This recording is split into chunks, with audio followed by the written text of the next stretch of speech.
Let's talk about saving tomato seeds, friends. I'm Petra here at Fruition Seeds, and you might be wondering to yourself, a seed company sharing how to grow seeds. It's true. So people often will say, Petra, are you really telling us to save seeds? Are you going to put yourself out of business? And I just smile, because here's the thing. There's that marvelous Chinese proverb that approximately says, give a person a fish, feed them for a day. Teach a person to fish, feed them for a lifetime. And in that spirit, friends, I would love to not only share these glorious seeds with you. This is Honey Drop, by the way, the brilliant Tevis Martin of Crabapple Farm in Massachusetts, his marvelous variety. So cheers to Tevis. And yes, so I'd love to not only give people seeds, but teach them how to save seeds, because, whoa, friends, we've been doing this for 10,000 years. And it's one of the most foundational parts of our civilization. And it's this foundational understanding of generosity and of kindness and of taking care of ourselves, of taking care of each other. And we have forgotten this so profoundly. And so it is my great joy to not only share seeds with you, but to share this knowledge of how to save seeds. So tomatoes, I digress. Let's dig in. So if you want to save tomato seeds, fabulous. You can have your cake and eat it too, and that's especially excellent because they're tomatoes. And so you can have your cake and eat it too, because this ripe tomato is full of ripe, mature seeds. Okay, so you can just squeeze them out into the world and dry them, and you'll have seeds. You will notice, however, that when you cut open your tomato, that it's full of these seeds that next time perhaps take a look. All of those seeds are surrounded by a clear gelatinous membrane, and that membrane is full of anti-germination compounds. A brilliant mechanism, because what are the capacities, the kind of conditions that seeds need to germinate? You're right, it's warm, it's wet, not too much direct sun. It's kind of what life is like in a tomato, right? So it's this brilliant strategy so that these seeds don't sprout prematurely inside each fruit. And so, here we go. We need to neutralize all these anti-germination compounds in the clear gelatinous membrane around each seed. So I'm going to ferment them. I'm going to squeeze them into this jar and save the fruit for my salsa. And as I squeeze them in, I love to sing songs. We'll do that and share more info. We'll do all of those things on Thursday, on September 3rd. I'm going to be sharing an entire hour-long webinar on seed saving, and of all different kinds and types, the foundations, and I'm so excited to take you step by step through saving tomato seeds, including these tomatoes. We'll see what the other side of fermenting tomatoes looks like. And I wish you could smell it, but perhaps that's for the best.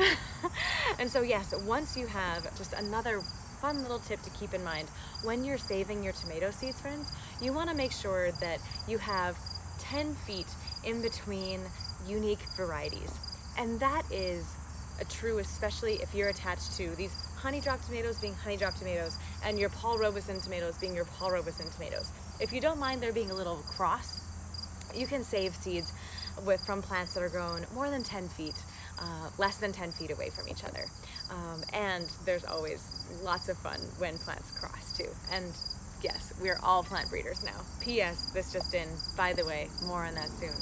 But in the meantime, this is how you want to make sure that there's 10 feet between individual varieties if you are just here to save your tomato seeds that'll grow true to type.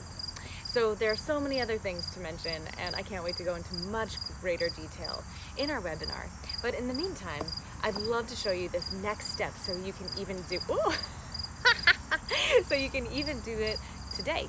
So here's the next step. I'm putting it in this jar because there's some amazing alchemy about to happen. And I want to add 1 part water to that 1 part of the seeds. Any pulp that goes in, that's fine. Any juices, that's also fabulous. So 1 part water to 1 part pulp and juice. So here's my pulp and juice, fabulous. And now I'll add a very precise 1-to-1 ratio.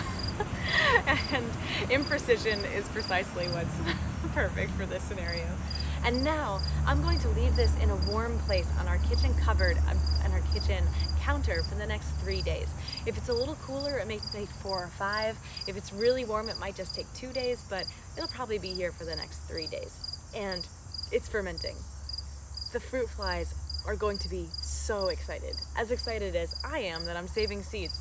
So I'm thwarting them by putting a little napkin with a rubber band over the top. And there's one more step before you go. So you want to label these seeds pronto, because you know this is a honey drop tomato. It's so easy. Look at it. It's a honey drop. As soon as these tomato seeds go out and are just in this water, they suddenly look really similar to a lot of other tomato seeds that you're saving. And so, yes, put a label on it in any way. If you have a little sticker, a little piece of paper that you're attaching to the rubber band, any which way, just put the name, honey drop, and the date. It's the last day of August. Enjoy the last final moments of August, friends. And so that way you know, yes, it's been 2 days. It's now been 5 days. You have a sense when you write yourself a little note, which is personally the hardest part for me. So I know you can, if I can do this, you can too. And so I'm about to put this label on and tuck it away. And I can't wait to show you in this webinar that I'm sharing on seed saving on on September 3rd. I'm going to be showing what happens next after your tomatoes have fermented, and it's very magical and amazing. And I can't wait to share it with you. And I hope that this has inspired you to save seeds, friends, because heavens, the world needs you, needs us all, and needs every seed. Now is the time. There's no one to do it but us. We can't wait for our leaders to lead us. And seeds, perhaps you noticed last spring, so many seed companies sold out of so much seed, and who knows what will be happening in the future. Certainly you can act now thinking that could happen again, and if that scarcity motivates you, I fully encourage you to lean into that and save seeds, especially if you're going to share them with other people you love. But I also highly recommend simply saving seeds because it is so amazingly joyful. And regardless of how fascism is becoming a specter in our daily reality, oh wait, it has for centuries.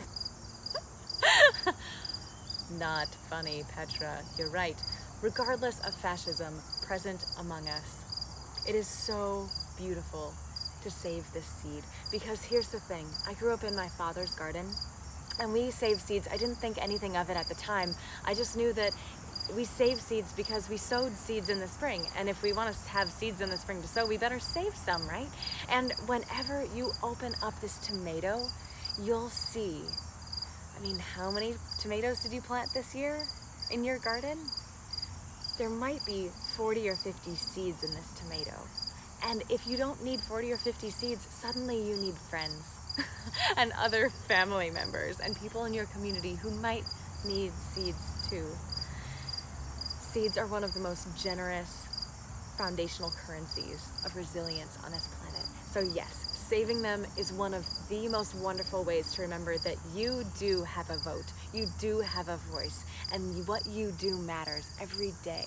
What you eat, what you think, the seeds that you save. So I hope that this has inspired you to save some seeds, my friends. And certainly if you want to dig in more, we will be here on Thursday, on September 3rd.